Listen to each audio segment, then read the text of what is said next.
Ma'am जो CUT का जो कंडक्ट है, जो एनटीए कर रही है, उसको लेकर लगातार ड्यू में सवाल उठते रहे हैं कि परीक्षा देर से होती है, रिजल्ट बहुत देर से आता है। हैं, आई फुली एग्री। और हम आई विश कि हम लोग उसको जल्दी से जल्दी स्ट्रीमलाइन कर लें। ज़्यादातर बच्चे देखिए कैंपस कॉलेजेस में ज़्यादातर बच्चे दिल्ली के नहीं हैं, बहुत ही छोटा सा कॉम्पोजिशन होता है उनका। तो वो घर से जब दूर हैं तो सिर्फ पढ़ना is not the only problem that they face, there is completely new work. 450 और 475 के आसपास बच्चे बॉयज़ को रेजिडेंस मिलेगा। और मैम कट ऑफ की क्या स्थिति रही जो है पिछले साल? कट ऑफ की स्थिति जो CUET से पता चलती है वो तो यही है कि ये जो सोशल साइंसेस के जितने भी ऑनर्स के सब्जेक्ट्स हैं उन सब का तो मेरे ख्याल से 990 995 के आसपास से शुरू होता है।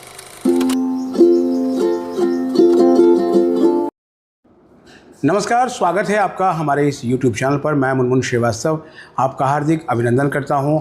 आज हम हैं दिल्ली विश्वविद्यालय के हिंदू कॉलेज में और हमारे साथ मौजूद हैं हिंदू कॉलेज की प्रिंसिपल प्रोफेसर अंजू श्रीवास्तव। और हिंदू कॉलेज आपको पता भी है कि NIRF रैंकिंग में पिछले 2 साल से लगातार जो है वो नंबर 1 है। और आपके बहुत से सवाल हिंदू कॉलेज को लेकर हैं और मैडम से सबसे पहला यही सवाल पूछेंगे कि हॉस्टल की क्या स्थिति है, क्योंकि हॉस्टल का बड़ा इंतजार है आने वाले जो है वो जो CUT का बैच देने जा रहा है। सवाल यहीं शुरू करते हैं। स्वागत है प्रोफेसर श्रीवास्तव हमारे चैनल पर। थैंक यू मुनमुन जी, आपका सबसे पहले तो अनेक अनेक धन्यवाद कि आपने ये मौका दिया। और बच्चों के साथ रूबरू होने का एक बहुत अच्छा साधन है ये, तो मैं ज़रूर कोशिश करूंगी कि मैं आपके सारे सवालों का जी मैम। सवाल मैम हॉस्टल से ही शुरू होता है जी कि हॉस्टल की क्या स्थिति है। मुझे याद है कि जब हमने 2023 में जी पहला पॉडकास्ट आपके साथ किया था तो उस समय आपने कहा कि बस अब नए हॉस्टल की प्रक्रिया शुरू हो गई है। अब कहाँ तक पहुँच गई है उसकी गाड़ी? तो मुनमुन जी, आप बिल्कुल ठीक कह रहे हैं। हमारा जो 2 हॉस्टल्स हैं हमारे पास, हिंदी गर्ल्स हॉस्टल है और बॉयज़ हॉस्टल। बॉयज़ हॉस्टल तो बहुत पुराने टाइम से चल रहा है, 1950 के आसपास से चल रहा था। लेकिन कुछ लास्ट के 7-8 साल से हमने ये ऑब्ज़र्व किया कि हम जितना भी पैसा लगा रहे हैं उसका कोई फ़ायदा नहीं है, क्योंकि मेंटेनेंस इशू बहुत हो गया था। तो फिर हमने इसको रेज़ किया, मतलब बिल्कुल उसको रिकन्स्ट्रक्ट किया है और हमें सरकार की मदद मिली उसमें। और हमने उसमें अब हमारा 2024 से समझिए 2023-24 में हमने इसका काम शुरू कराया। और ये लगभग 250 बच्चों को की नीड्स को पूरा करता था। और ये भी हमारे दिमाग में था कि इतनी हाई डिमांड है बॉयज़ की हॉस्टल में रहने की कि हमें ज़रूरत लग रही थी कि हमें कैपेसिटी बढ़ानी चाहिए इसकी। तो ये सब बातों को सोचते हुए हमने 2023-24 में इसका कंस्ट्रक्शन का कार्यक्रम मोबिलाइज़ करे, फंड्स वगैरह। और अब हमारा हॉस्टल काफ़ी हद तक तैयार है और मैं काफ़ी होपफुल हूँ। फरवरी में हमारा फाउंडर्स डे होता है, उसमें भी मैंने अनाउंस किया कि हम 26-27 के सेशन में इसको ऑपरेशनल करेंगे। इस बार जो है वो जो स्टूडेंट्स एडमिशन लेंगे उनके लिए ये सुविधा जो है वो शुरू हो जाएगी निश्चित रूप से शुरू। तो लगभग कितनी कैपेसिटी का हॉस्टल होगा मैम अभी? तो ये 450 के ऊपर बच्चों को हम एकोमोडेट करेंगे इसमें। हमारे बच्चे 450 और 475 के आसपास बच्चे बॉयज़ को रेजिडेंस मिलेगा।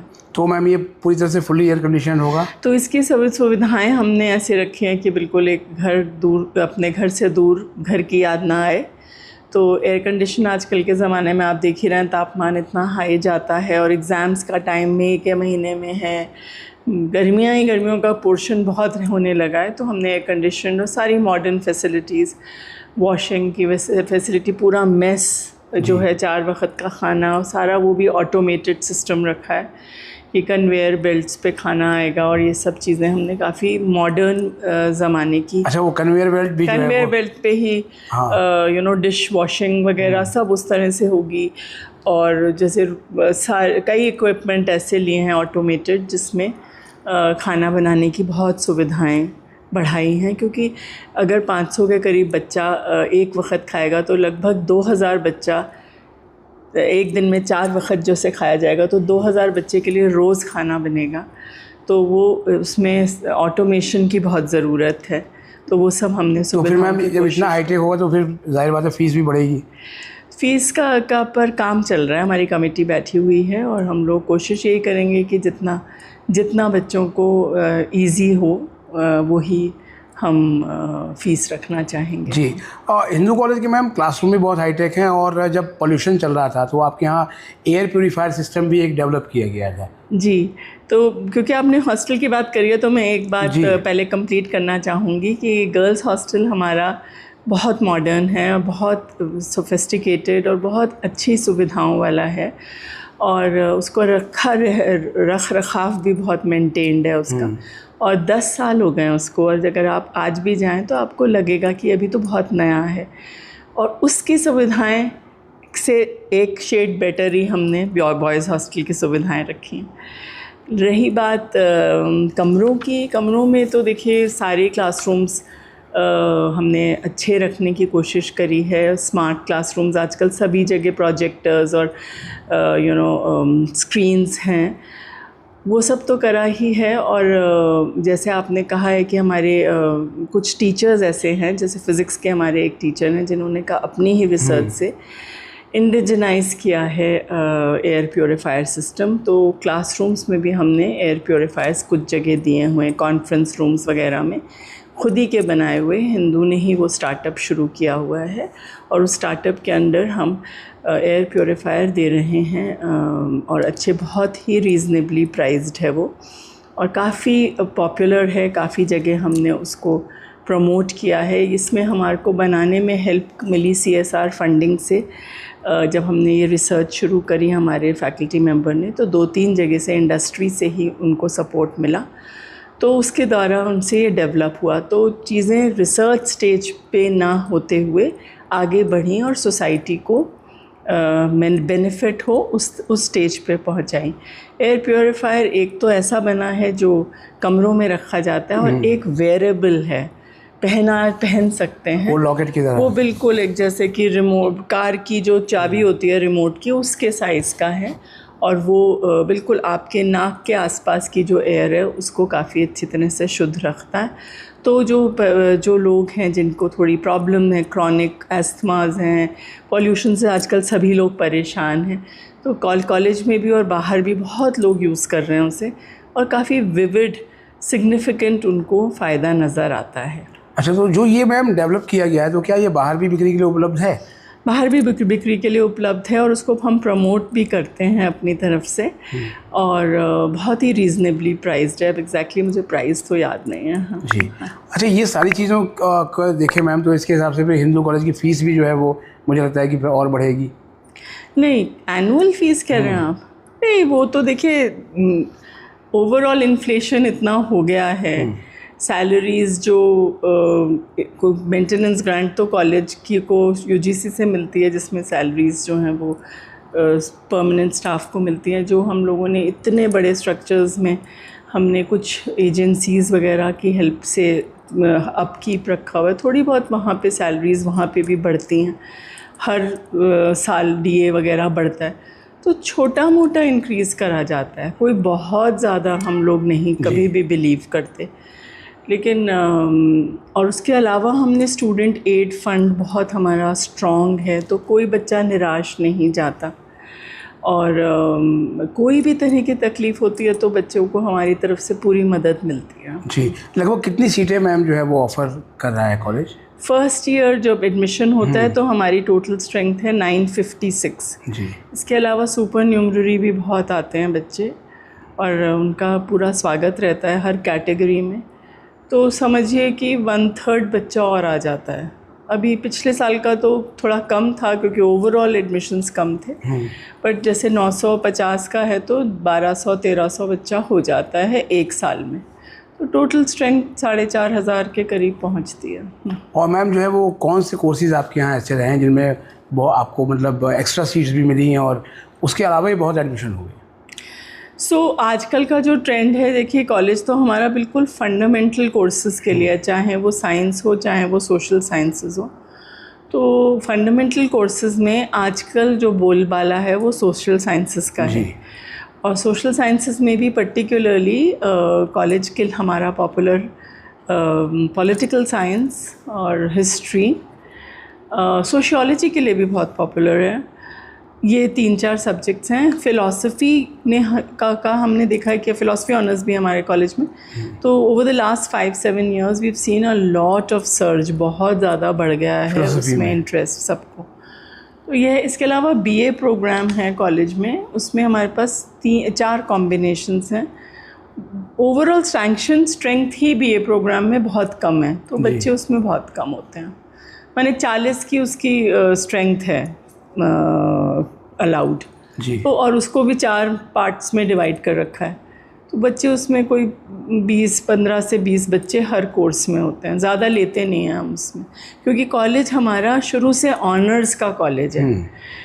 और बहुत सारे कॉलेजेस दिल्ली यूनिवर्सिटी में शुरू हुए पास कोर्स और जनरल से, तो उनके यहाँ 400, 500 बच्चा है ऑनर इसमें पास कोर्स में, जो अब बीए प्रोग्राम या बीएससी प्रोग्राम। ऑनर्स में उनमें कम है। हमारा उल्टा है, हमारा कॉलेज ऑनर्स में ही ज़्यादा स्पेशलाइज्ड है। जी। और मैम कट ऑफ की क्या स्थिति रही जो है पिछले साल?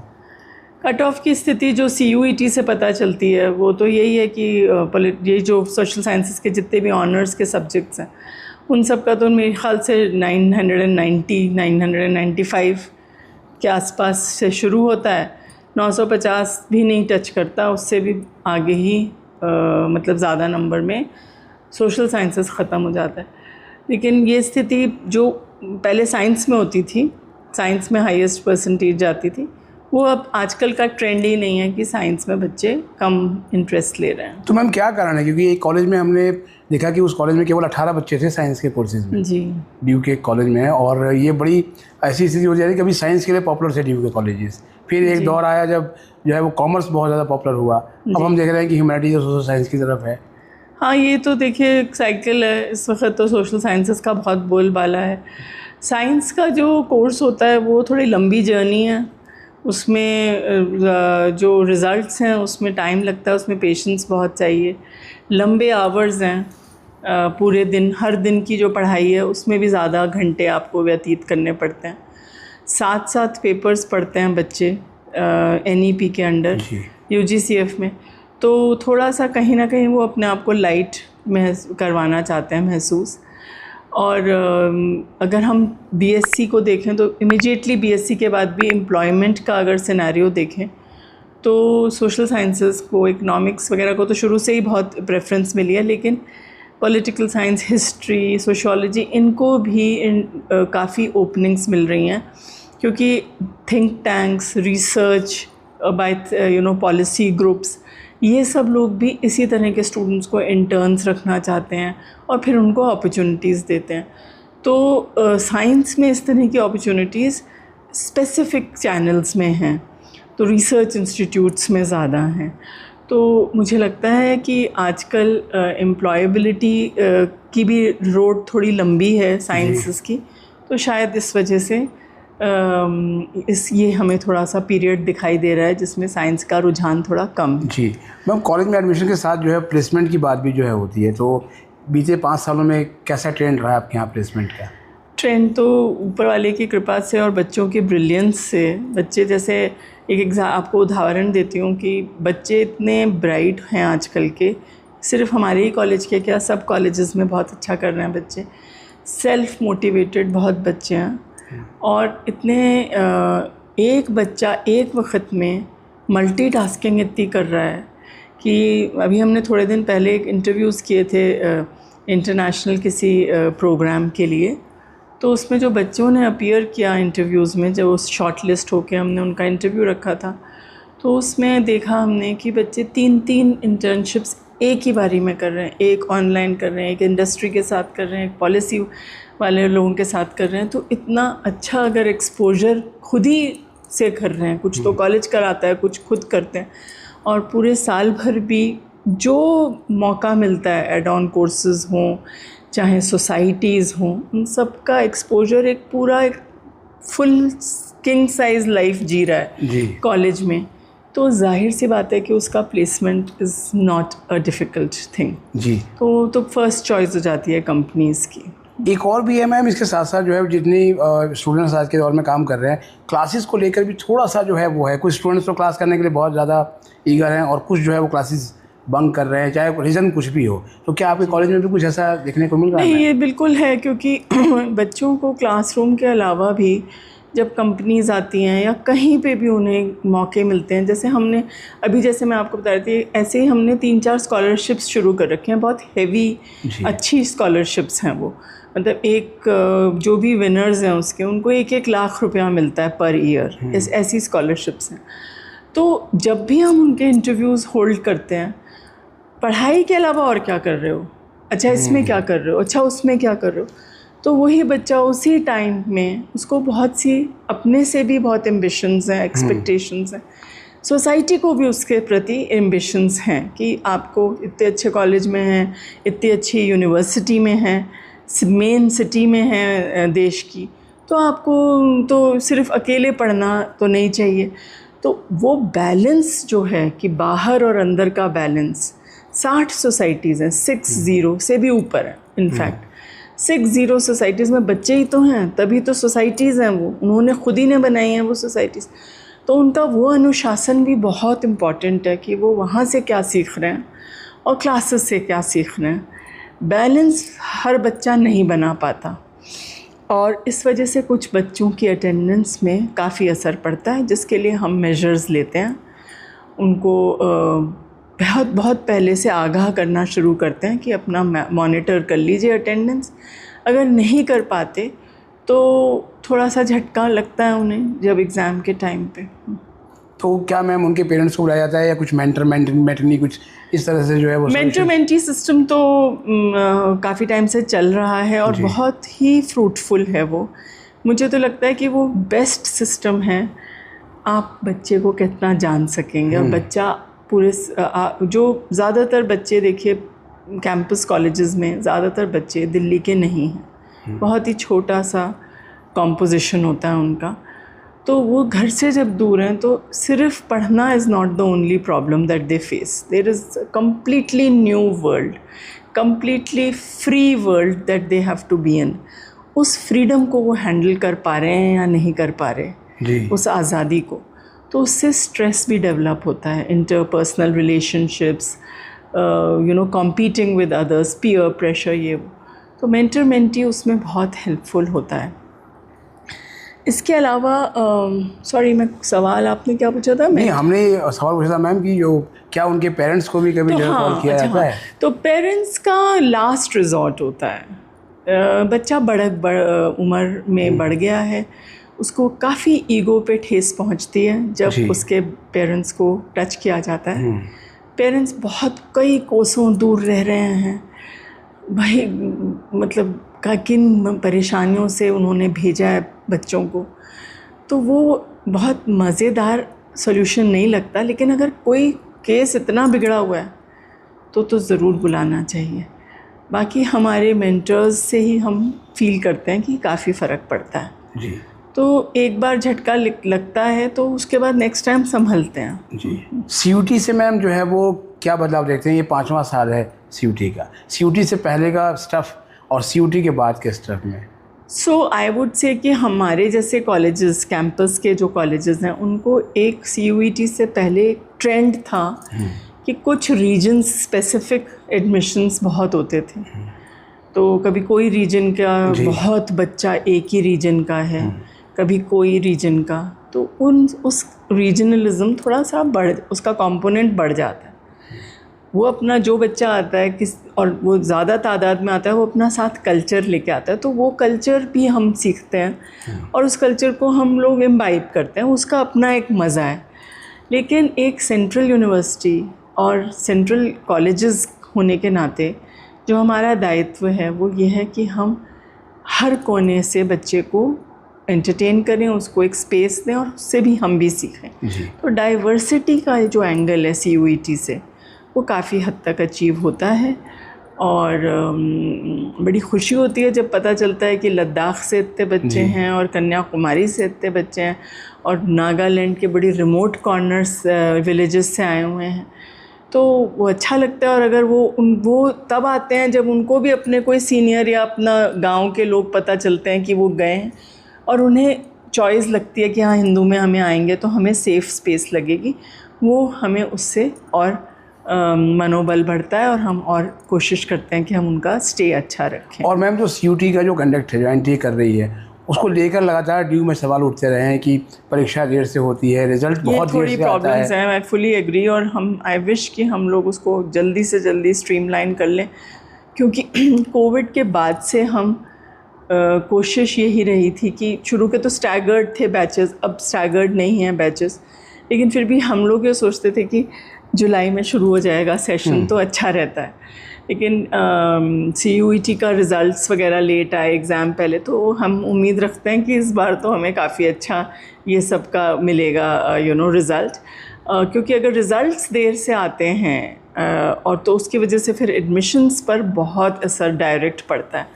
और बच्चे कई जगह अगर सेटल हो गए फिर DU में आने में उनको उनकी नुकसान, फाइनेंशियल नुकसान भी होता है। और अगर बाहर से आते हैं बच्चे तो फिर एक जगह सेटल होकर फिर उखाड़ के उनको कहीं और रखा जाए, उनके लिए भी मुश्किल है, उनके पेरेंट्स के लिए भी मुश्किल है। तो थोड़ा असर पड़ता है ओवरऑल एडमिशन्स में अगर सब चीज़ें लेट हो रही हों तो। जी, जिस वक्त मैम हम भी बात कर रहे हैं तो CUT की इंटीमेशन स्लिप आ चुकी है UG कोर्सेज़ के लिए। अच्छा। और स्टूडेंट्स जो है वो अब अगले 11 दिन बाद एग्ज़ाम देने पहुंचेंगे। अच्छा। तो आप उन्हें क्या एडवाइस देंगे मैम? मैं तो यही एडवाइस दूंगी कि एक बहुत अच्छा मौका है आपका, दिल्ली यूनिवर्सिटी हिंदू कॉलेज में बहुत बहुत स्वागत है। मन लगा के एग्ज़ाम दीजिए, कॉन्फिडेंस से दीजिए, ये आपको मौका एक और बार मिलता है बोर्ड एग्ज़ाम्स के बाद अपनी चीज़, जो भी आपकी कमियां थी वो आप उसको इम्प्रूव कर सकते हैं। किताबों जो टेक्स्ट बुक्स शुरू से रही हैं उन्हीं पर बेस्ड सवाल आते हैं, और वो सवाल में जो उनके येलो बॉक्सेस और ये बॉक्सेस और तरह तरह के बॉक्सेस हैं वो पढ़ना बहुत ज़रूरी है। जो आपकी क्रिटिकल थिंकिंग है वो भी बहुत आपको फेवर करेगी। और कॉन्फिडेंस रखिए, अपने ऊपर विश्वास रखिए, कंपेयर मत करिए एब्सोल्यूट टर्म्स में। और बहुत हमको उम्मीद है, पूरा विश्वास है कि आप अच्छा करेंगे। और कंपटीशन तो है ही, और उसमें मज़ा लेके कंपटीशन में पार्टिसिपेट करिए। निश्चित रूप से आपकी सक्सेस होगी और आपको दिल्ली यूनिवर्सिटी में मौका मिलेगा। अपने 5 सब्जेक्ट्स का आपको देना होता है एग्ज़ाम, और 5 सब्जेक्ट्स में अच्छी तरह से आपने पढ़ाई, अब बहुत पहले हुआ था बोर्ड एग्ज़ाम, तो अभी तो बहुत टाइम मिला होगा सारे बच्चों को पढ़ने के लिए। और इसका मज़ा लीजिए और इसमें ध्यान से केयरफुली, क्योंकि इसमें सारे ऑब्जेक्टिव टाइप एग्ज़ाम पेपर होते हैं, तो उसमें या तो गलत है या सही है, तो कुछ बीच का कुछ नहीं है, छोड़ना कोई क्वेश्चन है नहीं, छोड़ना है नहीं क्वेश्चन।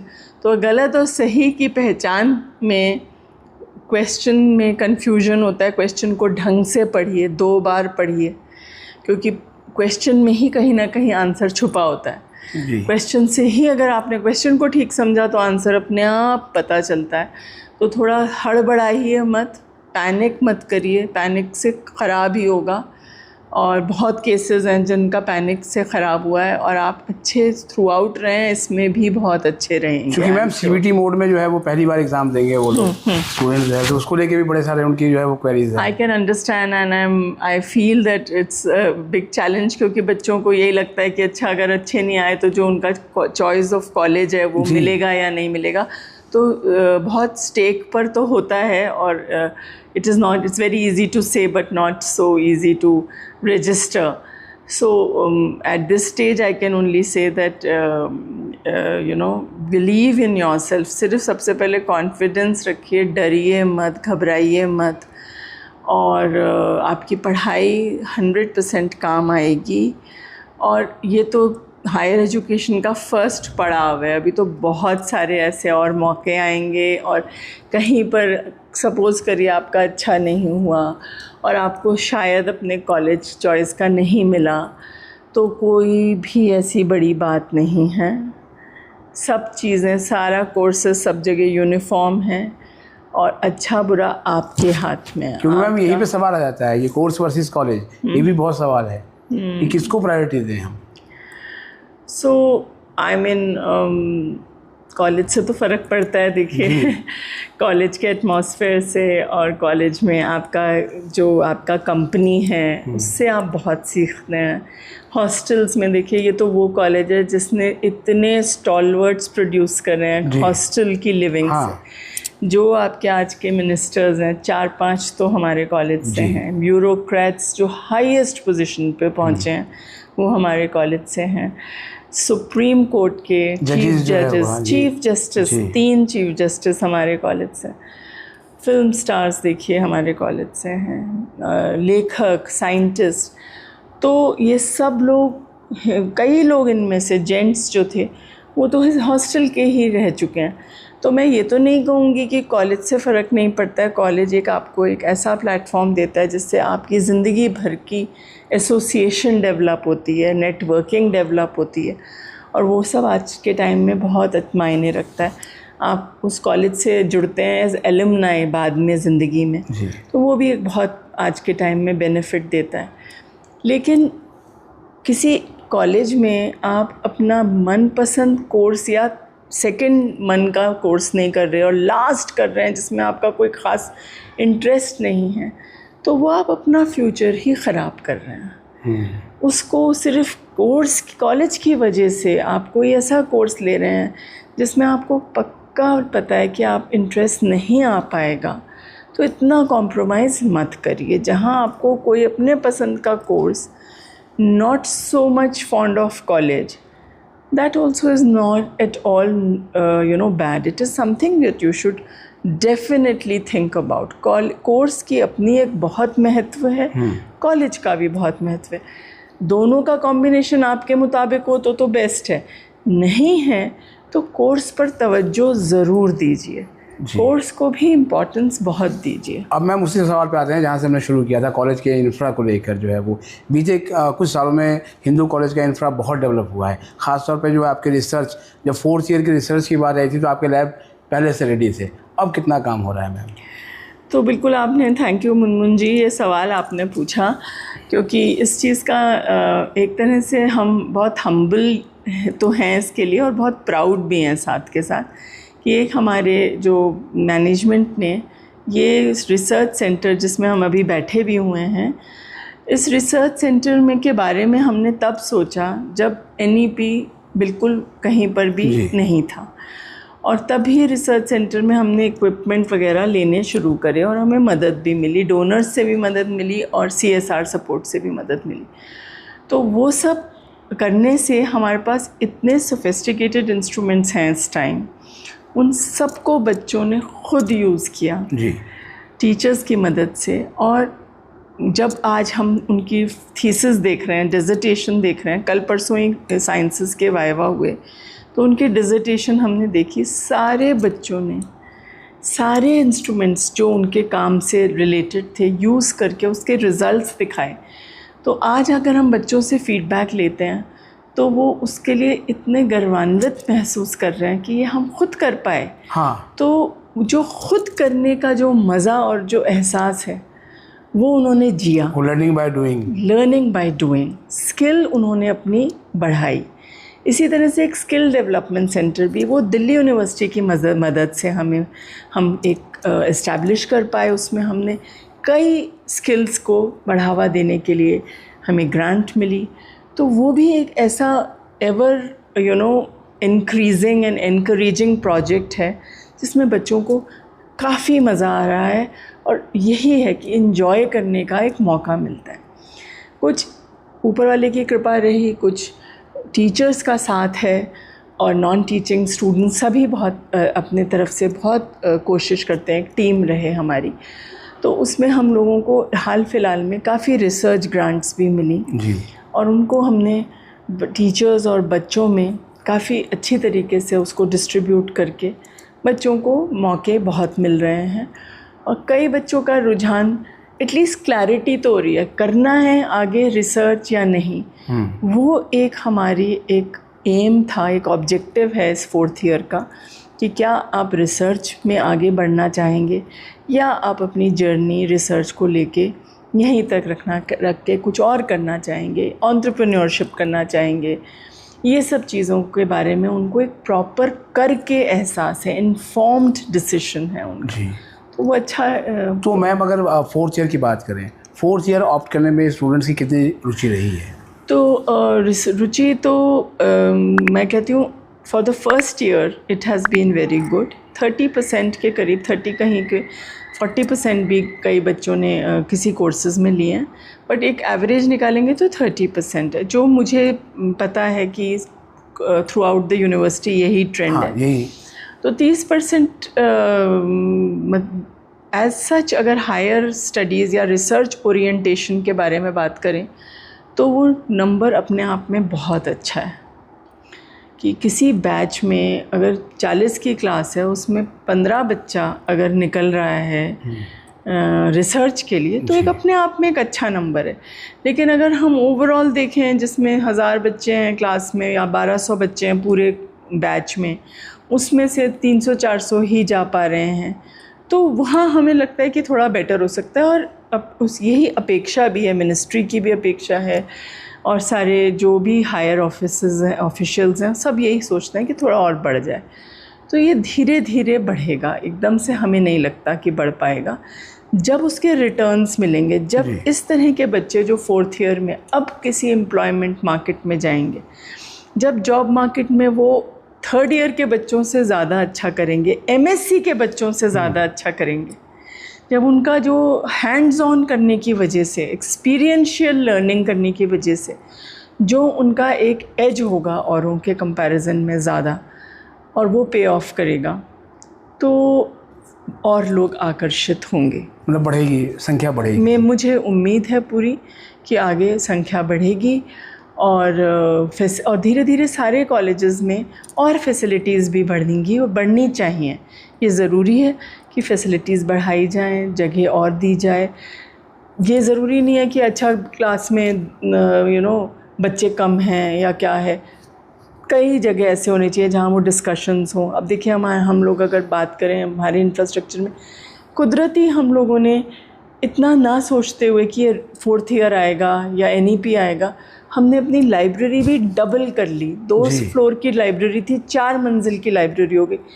एक पूरी फ्लोर है जिसमें बच्चा जैसे मर्जी आए बैठे, जैसे मर्जी आए, जैसे मर्जी आए, फ्री है, बिल्कुल फ्री है। तो और कंप्यूटर ही कंप्यूटर दे रखे हैं उसमें बच्चे के लिए, तो उसको एक एटमॉस्फेयर मिलता है जिसमें वो अपनी अगर वो चाहे तो वो कोशिश करके और अच्छा कर सकता, इस तरह की। और हमने कुछ ऐसे सर्टिफिकेट कोर्सेज़ भी हैं हमारे यहाँ जिनके लिए हमने काफ़ी इन्वेस्ट कर दिया है, और उसमें हमने बहुत अच्छी तरह से उन बच्चों को भी सर्टिफिकेट्स को अवार्ड किया। उनको 100% प्लेसमेंट है उन बच्चों का। एक हमने फ्रेगरेंस का कोर्स किया हुआ है, 2nd बैच चल रहा है उसका, 1st बैच में 100% प्लेसमेंट हुआ है उसका। तो मैम जैसे सर्टिफिकेट कोर्सेज कुछ दूसरे कॉलेज में चलते हैं, तो उसमें बाहर वालों को भी अलाउ किया जाता है? अलाउ कर रखा है, सर्टिफिकेट में कर रखा है हमने अलाउ। तो उसमें हमें बहुत एंटरप्रेन्योर्स वगैरह भी मिल रहे हैं, क्योंकि वो सारा अप्लाइड कोर्स है। कॉलेज तो हमारा फाउंडेशन और फंडामेंटल कोर्सेज कराता है, लेकिन अप्लाइड फील्ड्स में हम इस तरह से उनको मौका देते हैं, और हमने काफ़ी उसमें भी अच्छा एटमॉस्फेयर देने की कोशिश की है। जी, काफ़ी काम हुआ है मैम। कोई मलाल है कि कोई एक चीज़ है जो अभी अब तक आप कर नहीं पाई हैं और उसको लेकर लगातार प्रयासरत हैं? जी, मलाल तो नहीं है, क्योंकि लर्निंग है, चलता रहेगा, आगे बढ़ेंगे। और वक्त के साथ जो चीज़ें आज हैं हमारे भारतवर्ष में, इस वक्त टेक्नोलॉजी में AI बहुत ज़्यादा, हर वक्त AI की बात होती है। तो हमारे कॉलेज ने भी AI में एक अपना पहला कदम रखा है, जिसमें हम AI के बहुत लेक्चर्स कराते हुए एक लैब भी डेवलप कर रहे हैं, और साथ के साथ हम टीचिंग में कैसे AI को एक स्ट्रक्चर्ड रूप में हम इंट्रोड्यूस कर सकें, उसके लिए भी हमारे काफ़ी काम चल रहे हैं। तो मलाल तो मैं बिल्कुल भी नहीं है, लेकिन एक हसरत ये रहती है कि अच्छा और स्पीड बढ़ा लें, बेहतर से और बेहतर हो, वक्त की कमी लगती है कि अरे ये तो कैसे होगा। तो चैलेंजेस हैं, और उन चैलेंजेस को फेस नहीं करेंगे तो बहुत ही शिथिल हो जाएगी जीवन। तो आदत उस चीज़ की है। इसी 7, 8, 10 साल में हमने काफ़ी पूरा इकोसिस्टम चेंज किया है कॉलेज का, बढ़ाया ही है उसको, तो वो निरंतर प्रयास एक रहेगा। मैम जो है वो सारा देश आपको सुन रहा है, खासतौर पर पेरेंट्स। चलते थे लास्ट सवाल गर्ल्स सेफ्टी का। दिल्ली की जब बात होती है तो गर्ल्स सेफ्टी इशू आता है और पूरे देश भर से बच्चा यहाँ आ रहा है, तो उसको लेकर क्या कहेंगे मैम? तो गर्ल्स तो खैर हमारा एक वीक पॉइंट है, हमारा सॉफ्ट कॉर्नर है। मैं खुद ही वुमन होने के नाते मुझे एहसास है कि कितना अगर मौका अच्छा मिलता है लड़कियों को तो वो कहाँ से कहाँ पहुँच जाती हैं।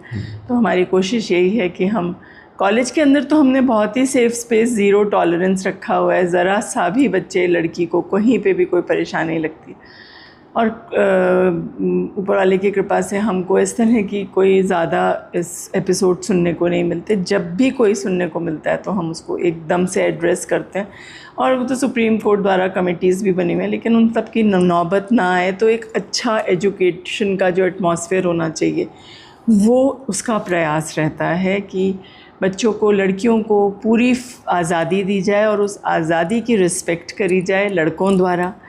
ये सब हमारे, देखिए हमारे वुमेन प्राइम मिनिस्टर भी रह चुके हैं, हमारे सारे लड़कियों ने बहुत बहुत बीड़े उठाए हुए हैं। गर्ल्स हॉस्टल हमने दिया ही है, तब दिया जब बहुत से कॉलेजेस में नहीं था गर्ल्स हॉस्टल, कोएड कॉलेजेस में, जो हमें भी शुरू में हिचकिचाहट थी कि 125, तब 120 साल पुराना था कॉलेज, 120 साल पुराने कॉलेज में गर्ल्स हॉस्टल नहीं था। हमने उसका फ़र्स्ट स्टेप लिया। ये तो अब कैंपस की बात है, और कैंपस के बाहर भी मेरी तो समझ से ही बाहर है कि हम इतने आधुनिक ज़माने में लड़कियों को कैसे हम वीक सोच सकते हैं। कैसे, वो तो इतनी स्ट्रॉन्ग, इतनी बड़ी शक्ति है। एक वही मतलब ये वो जेंडर है जिस जेंडर में एक व्यक्ति 1000 काम एक साथ कर सकता है, जो पुरुष की नहीं है कैपेबिलिटी। तो उसको तो सम्मान मिलना स्वाभाविक है, और मेरी तो यही गुजारिश भी है, ये अपील है, और ये बहुत मैं स्ट्रांगली कहूँगी कि लड़कियों को उनका स्थान, उनका नारी शक्ति का अधिनियम के तरफ और आगे बढ़ना ही है। ये सब सोचते हुए शक्ति जो वो वाकई रूप है हर तरह से शक्ति का, और उसको इस भारत में, इस कंट्री में हमें बहुत तरह से हमने उनको प्रमोट किया। वो इनकरेजमेंट उनको मिलता रहे, वो पढ़ें, चाहे वो गांव में हो चाहे शहर में, तो खैर वैसे ही सब जागरूकता है। तो हमारे यही प्रयास रहेगा कि हम और उनको बेटर स्पेसेस देते रहें, बेटर प्लेटफॉर्म्स देते रहें। जी, बहुत बहुत धन्यवाद प्रोफेसर अंजू श्रीवास्तव जी हमें समय देने के लिए और इतनी अच्छी जानकारी देने के लिए। और हम उम्मीद करेंगे कि जो है वो जो पेरेंट्स थोड़ा सा हिचकिचाते हैं कि गर्ल्स की सेफ्टी जो है दिल्ली में कि नहीं है, वो भी बच्चों को भेजेंगे। पूरी सेफ्टी है, बहुत आराम से भेजिए। तो आपने सुना प्रोफेसर अंजू श्रीवास्तव को, जो कि प्रिंसिपल हैं हिंदू कॉलेज की, और उन्होंने हिंदू कॉलेज की यूएसपी से लेके तमाम बातों पर चर्चा की। सीयूटी को लेके भी, अब आप सीयूटी की अपने एग्ज़ाम की तैयारी में जुट जाएं और हिंदू कॉलेज आपका इंतज़ार कर रहा है। अच्छा स्कोर लाएंगे तो आप हिंदू कॉलेज ज़रूर पहुंचेंगे। और हमारे चैनल पर नए हैं तो चैनल को सब्सक्राइब करके इसे अपने दोस्तों के बीच शेयर करें, और अगर ये वीडियो आपको पसंद आई हो तो लाइक करके हाइप देना ना भूलें। बहुत बहुत धन्यवाद आपका। Thank you.